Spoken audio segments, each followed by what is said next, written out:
ഇപ്പോൾ 2 പേരാണ് ചികിത്സയിലുള്ളത്. ഒന്ന് കോഴിക്കോട് IMCHലാണ്, മറ്റൊന്ന് കോഴിക്കോട് മെഡിക്കൽ കോളേജിലാണുള്ളത്.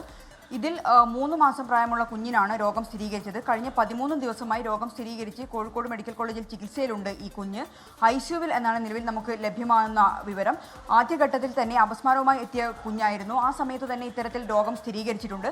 കോഴിക്കോട് മെഡിക്കൽ കോളേജിൽ നടത്തിയ പ്രാഥമിക പരിശോധനയിലാണ് രോഗം സ്ഥിരീകരിച്ചിട്ടുള്ളത്. കൂടുതൽ പരിശോധനയ്ക്കായി സ്രവം അയച്ചിട്ടുണ്ട്. കഴിഞ്ഞ 13 ദിവസമായി ഈ കുട്ടി ഇവിടെയുണ്ട്. മറ്റൊന്ന് 49 വയസ്സുള്ള ഒരു യുവാവാണ്. ഈ യുവാവിൻ്റെ സ്രവ പരിശോധനയിലും കോഴിക്കോട് മെഡിക്കൽ കോളേജിൽ നടത്തിയ പരിശോധനയിൽ രോഗം സ്ഥിരീകരിച്ചിട്ടുണ്ട്. പക്ഷേ കൂടുതൽ പരിശോധന ഇതിൽ നടക്കേണ്ടതുണ്ട് എന്നാണ് ആശുപത്രി അധികൃതർ അറിയിച്ചിട്ടുള്ളത്.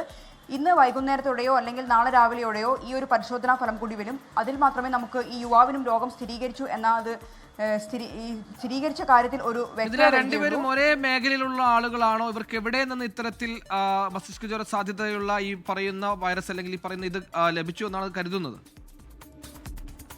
സുഹേൽ, ഒരേ പ്രദേശത്തുള്ള ആളുകളല്ല. ഈ 3 മാസം പ്രായമുള്ള കുഞ്ഞെന്ന് പറയുന്നത് ഓമശ്ശേരി ഭാഗത്തുള്ള ആളാണ്. ആ ഭാഗങ്ങളിലുള്ള കിണറുകളിലെല്ലാം സാമ്പിൾ ഇപ്പോൾ നിലവിൽ ആരോഗ്യവകുപ്പിൻ്റെ നേതൃത്വത്തിൽ പരിശോധന നടത്തുന്നുണ്ട്. സാമ്പിളുകൾ പരിശോധനയ്ക്ക് അയച്ചിട്ടുണ്ട്.